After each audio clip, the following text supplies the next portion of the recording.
อันความรักจากใครในโลกล่าไม่เทียมเท่ารักมารดา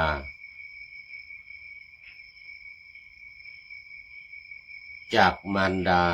บิดาฉัน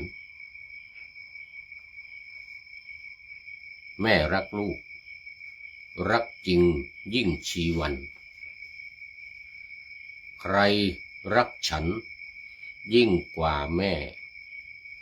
แน่ไม่มี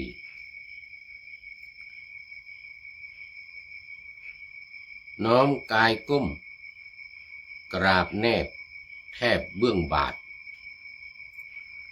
อภิวาทวันทามารดาสีปวงกุศลบุญญาบารมีทั้งชีวีขอมอบไว้ให้มารดาขอถวายความนอบน้อมแด่พระรัตนตรัยมีพระพุทธเจ้าเป็นต้นขอถวายความเคารพพระมหาเถระพระเถรานุเถระเจ้าคณะพระสังฆาธิการทั่วโลกมีพระเดชพระคุณพระธรรมเสนาบดีเจ้าคณะภาค7วัดพระธาตุดอยสุเทพเป็นต้นและขออำนวยพรแด่ท่านผู้ฟังท่านผู้ชมสาธุชนพุทธบริษัททั้งหลายวันนี้รายการธรรมทัศน์ของวัดพระธาตุดอยสุเทพราชวรวิหารออกอากาศทางสถานีวิทยุวปท2จังหวัดเชียงใหม่มีร้อยเอกจำนงปัญญาวัฒโนเป็นหัวหน้าสถานีและอาตมภาพพระครูปริยัติยานุศาสตร์เป็นผู้บรรยายเป็นประจำทุกวันเวลา 7:30 นาทีถึง 8 นาฬิกาโดยประมาณวันนี้ก็บันทึกเสียงล่วงหน้ามา1 วันจากวัดพระธาตุดอยสุเทพผ่านทางเฟซบุ๊กไลฟ์สวัยเทพบุญเหมือนเดิมและฉากด้านหลังก็สีเขียวเหมือนเดิม จากวัดพระธาตุดอยสุเทพก็มีฉากเดียวนี่แหละ ยกเว้นว่าไปที่อื่นก็จะเปลี่ยนฉากเพราะนั้นในช่วงนี้ถ้าไม่ไปไหนอยู่ที่วัดก็จะเป็นฉากสีเขียวนี้ตลอดก็มีคนชมว่าโอ้ดูแล้วมันชื่นตาชื่นใจว่างั้นนะมันดูชุ่มฉ่ำว่างั้นนะ มันดูชุ่มฉ่ำนี่นะฉากหลังที่ไหนก็สู้ไม่ได้สู้วัดพระธาตุดอยสุเทพนี้ไม่ได้ว่างั้นนะ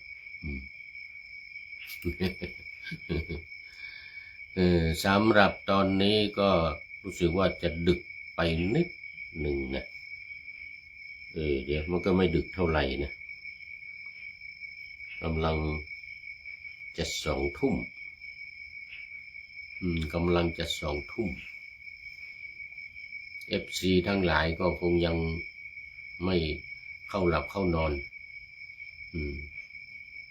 แต่อาจจะกำลังยุ่งกับการงานในบ้านกินข้าวกินปลาอาหารเย็นกันหรือบางทีก็ไปข้างนอกกลับมายังไม่ถึงบ้านเพราะว่าในช่วงนี้มันเป็นช่วงรถติดนี่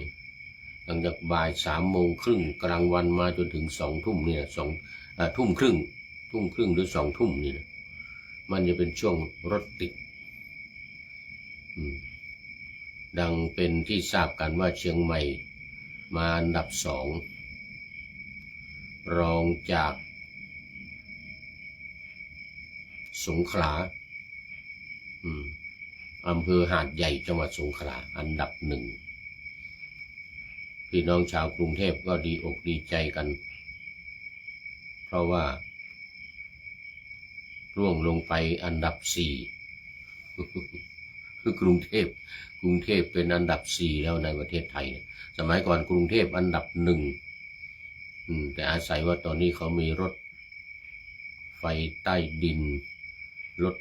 รถไฟฟ้าสายสีเขียวสีส้มสีน้ำเงินอะไรก็ไม่รู้แล้วก็มันลอยฟ้าเนี่ยแล้วก็เลยรถตามถนนมันก็เลยไม่ติดลดลงเลยนะลดลงไปเป็นอันดับสี่ขอนแก่นมาเป็นอันดับสามแล้วก็โคราชหรือนครราชสีมาเรานี่ก็ไม่เบามาอันดับห้ามาอันดับห้าตอนนี้ขอต้อนรับคุณโยมพิสมัยศรีเทพธรรมรงค์มาเป็นอันดับหนึ่งมาเป็นอันดับหนึ่งเขาเรียกว่ามาแต่หัวรุ่งเลยทีเดียวไก่ยังไม่ทันหูสุริโยยังไม่จับขอบฟ้าปะหน้าธรรมาสยังไม่ทันเสร็จกำลังพูดปะหน้าธรรมาสอยู่ยังไม่เสร็จนี่เรื่องนี่นะแล้วก็มีประชาสัมพันธ์อีกนิดนึงทุกวันอ่ะตอนนี้จะมีย้ำทุกวันแล้ววันนี้เจ้าภาพเจ้าภาพถวายภัตตาหารเช้าเพลเป็นท่านพระสุริยันท่านพระสุริยาขอไปมันมีที่วัดพระธาตุดอยสุเทพมันมีสุริยันกับสุริยานะสุริยันเป็น FC ตัวจริงแต่สุริยานี่นานๆทีเข้ามาในรายการแต่ท่านเป็นเจ้าภาพภัตตาหารเช้าเพล 3,000 บาทและตอนน้ำปานะตลอดวัน 1,000 บาทรวมแล้ว 4,000 บาทก็ขอบคุณและอนุโมทนากับท่านอาจารย์พระสุริยาฉายาลืมไปขอไปแต่ไม่ได้หมายถึงว่าฉายาว่าลืมไปนะคือผู้พูดนี่ลืม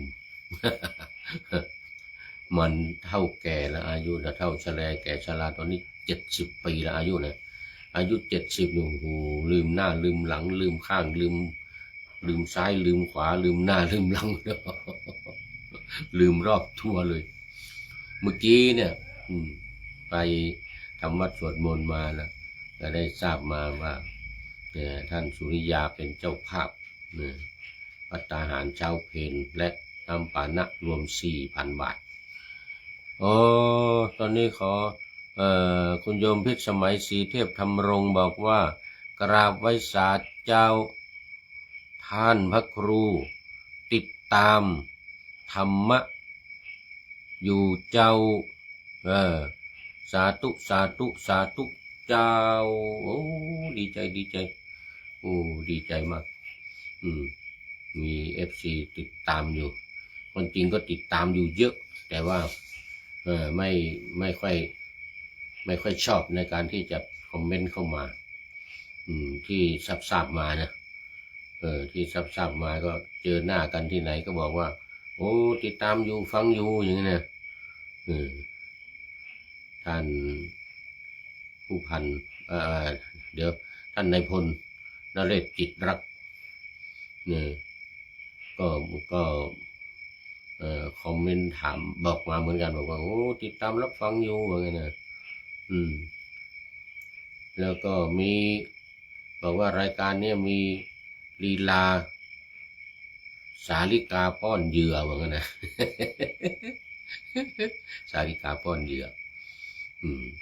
อันนี้เป็นลีลาได้มาจากวัดประยูรวงศาวาสสมัยก่อนอยู่กรุงเทพนี่ไปอบรม พระนักเทศน์ในฤดูกาลเข้าพรรษานะวัดประยูนนี่จะมีการอบรมนักเทศน์ตลอดพรรษา3 เดือนทุกปีไม่ทราบว่าตอนนี้มีหรือเปล่านะผู้พูดนี่ก็นานมาแล้วสมัยนั้น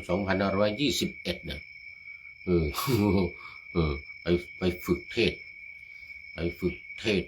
เนี่ยที่วัดประยูนนี่แหละเทศบรรยายเนี่ยนะมีการฝึกเทศบรรยายเขามีลีลาเยอะวัดประยูนนี่นะเพิ่งมานึกได้ที่ท่านนายพลนเรศจิตรักบอกมาว่า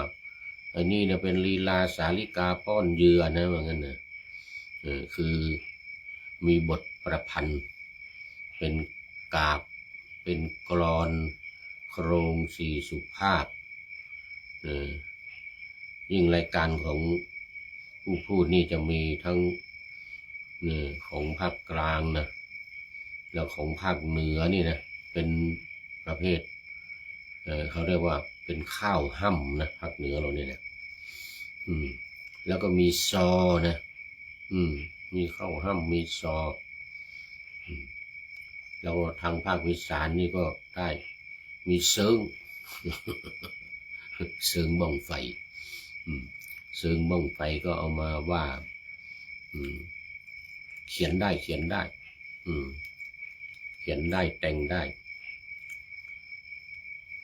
เป็นประเภทนักประพันธ์เป็ดผู้พูดนี่นะ เป็นนักประพันธ์เป็ดคือแต่งได้เขียนได้ทุกอย่างอ่ะไม่ว่าจะเป็นกาบเป็นกลอนเป็นโครงเป็นอะไรอ่ะ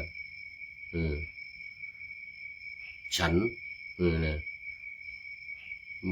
ได้หมดแต่ว่าไม่ดีเหมือนเป็ดนี่บินก็ได้วิ่งก็ได้ลอยน้ำก็ได้ เป็ดนี่นะแต่ไม่ดีสักอย่างอ่ะลอยน้ำก็ไม่ทันเขาวิ่งก็ไม่ทันเขาอีกว่าเท้ามันใหญ่อย่างเงี้ยเท้าเป็ดมันไม่เป็นนิ้วอย่างเงี้ยนะมันเป็นหนังติดกันอย่างเงี้ยเวลาวิ่งก็ปับไปเลย วิ่งช้าแต่ก็วิ่งได้บินอีกบินก็บินได้แต่จะให้บินพึบพับเหมือนนกไม่ได้นะบินช้าเป็ดนี่นะ เขาเรียกว่าใครทำอะไรได้ไม่ดีเนี่ยเขาเรียกว่าเป็นประเภทเป็ดเนี่ยเหมือนพระอุปัชฌาย์พระอุปัชฌาย์เนี่ยเขาบางอุปัชฌาย์ที่ไม่ดีนะไม่ดูแลลูกศิษย์ไม่ดูแลอันเตวาสิกอะไรสัตว์ที่วิหาริกนะเขาเรียกอุปัชฌาย์เป็ด อุปัชฌาย์เป็ดเป็ดนี่มีลักษณะอีกอย่างหนึ่งไข่แล้วทิ้งเป็ดนี่นะเขาไข่ก็ตัวคนอื่นไก่ไข่ได้ตัวเองก็ไข่ได้เหมือนกันนะแต่ก็ไม่ดีไข่แล้วทิ้งเลี่ยราดไม่ได้เขาเรียกว่าไม่ได้ฟักกันไม่ได้ฟักไม่ได้ดูแลโอบอุ้มคอยดูแลเหมือนไก่นี่จะคอยดูแลไข่ออกมานี่โอ้โหนอนทับเอาตัวเอาปีกเอาอะไรปิดอบเขาเรียกว่าฟักให้มันร้อนแล้วก็ให้มันเป็นตัวออกมาแต่เป็ดนี่ไม่มีเขาไข่ได้กูก็ไข่ได้ไว้ไข่แล้วทิ้งเลี่ยราดไว้อันนี้เนอะเขาเรียกว่าอันนี้นักประพันธ์อย่างผู้พูดนี่นะเขียนได้หมดทุกอย่างแลก็เขียนได้แลเหมือนภาคกลางเลยนะอย่างวันนี้เป็นเรื่องนางปตาจารา เดี๋ยวจะมีแหล่ของหลวงตามาแซมเปิล ว่าให้ฟังนิดหน่อยหลวงตาหลวงตาแพรเยี่ยมไม้จากวัดประยุรวงศาวาสเนี่ยไอ้ที่แลได้นี่นะก็ไปฝึกกับหลวงตามานะหลวงตาแพรเยี่ยมไม้ที่วัดประยุนะเป็นลูกศิษย์คนสุดท้ายเหมือนกันนะหลวงตาว่านะเพราะว่าปีนั้นหลวงตามรณภาพพอดีเลยปี2523มั้ง2523หลวงตาแพรเยี่ยมไม้มรณภาพ22หรือ23นี่แหละยังได้ไปรดน้ำศพอยู่โอ้แลเก่งมากหมดแลนี่นะอาจารย์พรพิลมก็เป็นลูกศิษย์หลวงตาแพรเยี่ยมไม้นี่แหละอาจารย์พรพิลมนะที่โดนด่าเนี่ยนะหลวงตาแพรเยี่ยมไม้ด่าอาจารย์พรนี่นะเนี่ยเรื่องนางปตาจาราเนี่ยหลวงตาเขาแต่งไว้ตั้งแต่ต้นจนจบอาจารย์พรเอามาตัดต้นตัดปลายออกแล้วที่สำคัญตัดไม่พอเอานางปตาจาราเนี่ยมาตายที่แม่น้ำเจ้าพระยาเนี่ย อาจารย์พรนี่นะอาจารย์พรวิลมเนี่ยเอามาแต่งเป็นเรื่องวังแม่ลูกอ่อนเนี่ยวังแม่ลูกอ่อนเนี่ยที่อาจารย์พรแหล่เอามาแหล่เป็น2 ตอนเนี่ยตัดเป็น2 ตอนไม่พอนะไปตัดหัวตัดท้ายออกแล้วก็เอาแต่เนื้อเรื่องมาแล้วไม่ได้กลับไปบ้านแล้วก็ออกกลับไปบ้านแล้วก็มันจะต้องไปถึงวิหารเชตวันแล้วต้องได้ฟังธรรมแล้วได้บวชยังไงไม่เอามาตายริมฝั่งแม่น้ำเจ้าพระยานี่เดี๋ยวนี้ชื่อยังอยู่ริมฝั่งเจ้าพระยาอาจารย์พรว่าหลวงตาด่าไอ้พร ลูกศิษย์หลวงตาไอ้มันระยำเหมือนกันนะเอานางปตาจารามาตายข้างแม่น้ำเจ้าพระยาเหมือน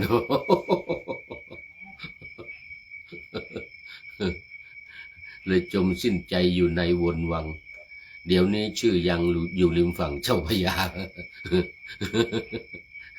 เรื่องวังแม่ลูกอ่อนเนี่ยนะก็คือเรื่องนางปตาจารานี่แหละอาจารย์พรก็บอกว่าโอ้ขออภัยหลวงตาแต่ผมไม่ได้เอ่ยนะผมไม่ได้เอ่ยว่านางปตาจารานะก็มันเรื่องเดียวกันนี่นะ มันเรื่องเดียวกันนี่นะเอาไปตัดหัวตัดท้ายออกกันแล้วไม่พอเอาไปตายอยู่เหนือฝั่งแม่น้ำเจ้าพระยา เรื่องปตาจาราเนี่ยนะหลวงตาแพรเยี่ยมไม้แต่งไว้ดีมากเลยลำดับลำดาเรื่องราวจนถึงบวชนู่นเนี่ยจนถึงออกบวช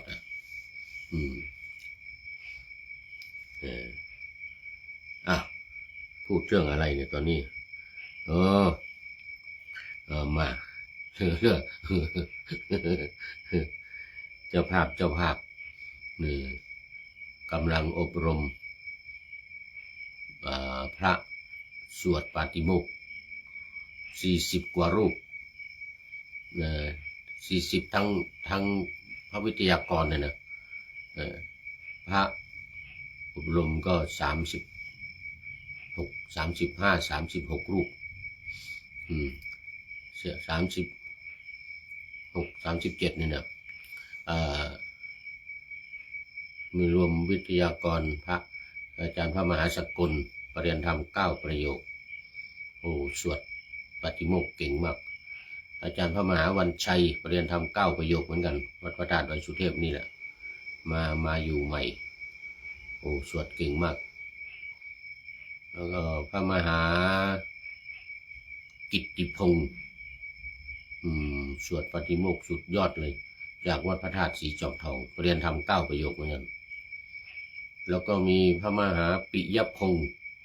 จากวัดโสภณารามเรียนทำ9 ประโยคเหมือนกันโอ้สุดยอด รวมทั้งหมดทั้งผู้เข้าอบรมทั้งวิทยากร40 รูป40 รูปท่านที่มีความประสงค์จะมาเป็นเจ้าภาพก็วันละ 3,000 บาทภัตตาหารเช้าเพลนำปานะอีก 1,000 เป็น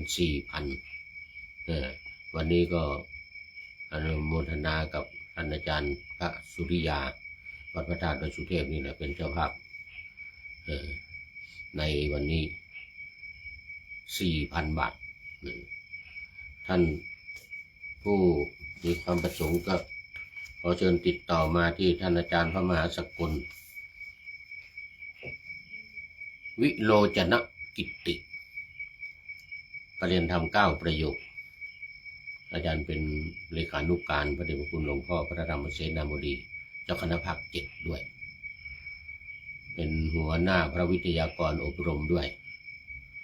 0918590953 0918599053ติดต่อโดยตรงเข้ามาที่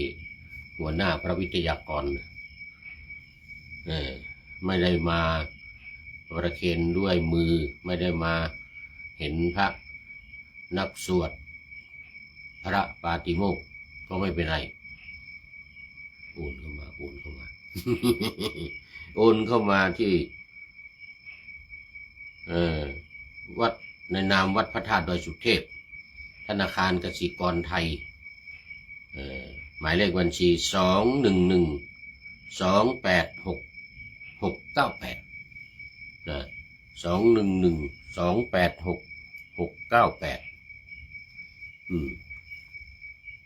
211286698เอาละตามอัธยาศัยตามเจตนาศรัทธาก็ได้200 300 500ก็ตามเจตนาศรัทธาส่งเสริมพระนักสวดปาฏิโมกข์เอาแล้วก็มาสู่เนื้อหาสาระของธรรมะในวันนี้ในวันนี้ตามที่พระพุทธองค์ประทับอยู่ที่เชตวันมหาวิหารนี่แหละวัดของอนาถวินิกาเศรษฐีตรัสปรารภนางปตาจารา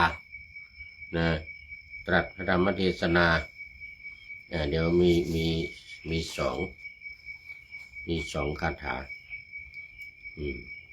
โยจะวัสสะสตังชีเวอปัสสังอุทยัพพยังเอกาหังชีวิตังไสโยปัสสโตอุทยัพพยังนี่พระธรรมเทศนาวันนี้มีใจความว่าก็ผู้ใดไม่เห็นความเกิดและความเสื่อมพึงเป็นอยู่สิ้น100 ปีความเป็นอยู่วันเดียวของผู้เห็นความเกิดและความเสื่อมยังประเสริฐกว่าความเป็นอยู่ของผู้นั้นนี่นะก็คือนี่ก็คือว่าเนี่ยเขาแปลล้มว่าความเป็นอยู่วันเดียวของผู้เห็นความเกิดและความเสื่อมยังประเสริฐกว่าคนที่ไม่เห็นความเกิดและความเสื่อมที่มีชีวิตอยู่100 ปีความเกิดของความเสื่อมนี้เป็นหัวใจของพระพุทธศาสนาเลยนะอย่างอริยสัจ 4เนี่ยนะก็มีเกิดกับดับ2 อย่างนะไม่ว่าจะขันธ์ 5ปฏิจจสมุปบาทนะมีสายเกิดสายดับรวมความแล้วธรรมะในพระพุทธศาสนาเนี่ยนะมีความเกิดกับความดับนี่แหละเป็นสิ่งสำคัญเป็นต้นเหตุสำคัญถ้ารู้การเกิดและรู้การดับจบ บรรลุนิพพาน รู้การเกิดกับรู้การดับนี่ก็คือบรรลุนิพพานเลยทีเดียวนะแล้วก็มีอีกคาถาหนึ่งณสันติปุตตาตานายะณปิตาณปิพันธวาอนุตะเกนาทิปันนัสสะนัตถิชาตีสุตานตาเป็นต้นเลยนะก็ใจความว่าไหนละ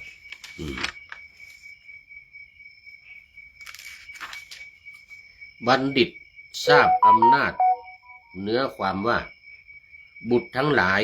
ย่อมไม่มีเพื่อต้านทานบิดาและพวกพ้องทั้งหลายก็ไม่มีเพื่อที่จะต้านทานความตายนะจะต้านทานความตายก็ไม่มีเมื่อบุคคลถูกความตายครอบงำแล้วความต้านทานในญาติทั้งหลายย่อมไม่มีดังนี้แล้วเป็นผู้สำรวมในศีลพึงชำระทางเป็นที่ไปพระนิพพานให้หมดจดโดยพลันทีเดียวนี่ดังนั้นก็เรื่องลูกเรื่องญาติเรื่องอะไรจะมาต้านความตายนี้ไม่มีทางถึงเวลาตายก็ต้องตายเหมือนกับนางปตาจารานี่นะ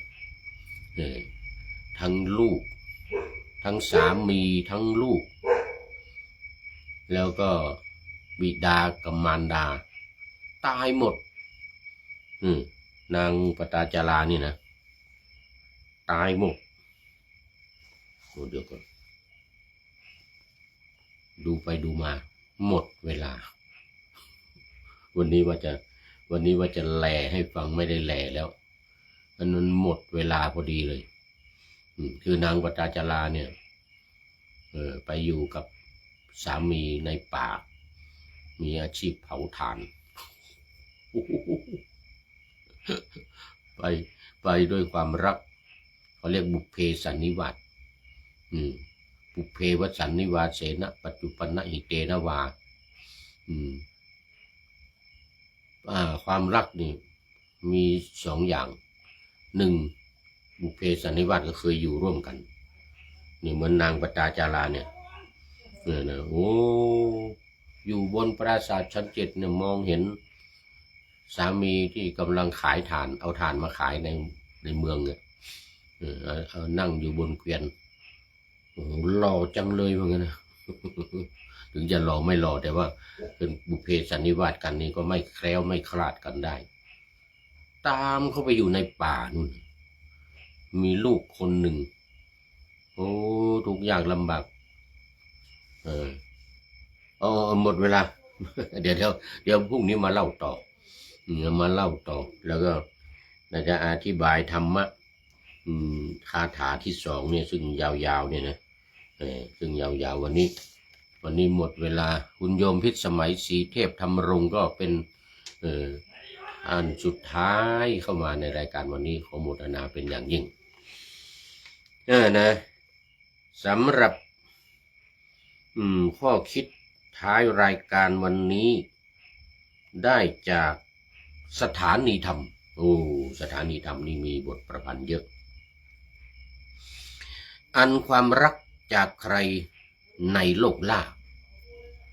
ไม่มีไม่เทียมเท่าจากมารดาบิดาฉันแม่รักลูกรักจริงยิ่งชีวันใครรักฉันยิ่งกว่าแม่แน่ไม่มีนี่นะเหมือนกับนางปตาจาราเนี่ยแล้วก็พ่อแม่ที่รักลูกแล้วนางปตาจารานี่ก็รักลูกสองคนเนี่ยคนหนึ่งก็โดดน้ำตายคนหนึ่งเหยี่ยวโฉกไปสามีโดนงูกัดพ่อแม่ก็บ้านพังฝนตกตอนกลางคืนนะบ้านพังพอกลับไปถึงบ้านพ่อแม่ก็ตายจะมาเล่ารายละเอียดให้ฟังในวันพรุ่งนี้แล้วขอนำรายการธรรมะทัดไปก่อน แล้วจะย้อนมาใหม่ในวันหลังเพื่อให้ท่านทั้งหลายได้รับฟังพระธรรมเทศนาเหมือนดังเดิมเป็นธรรมะจากพระไตรปิฎก3ธรรมบทอันงดงามบรรยายเสริมอธิบายใจความเหมาะมาต่อเติมยกนิทานดั้งเดิมเสริมบทธรรมขอให้ท่านทั้งหลายมีความสุข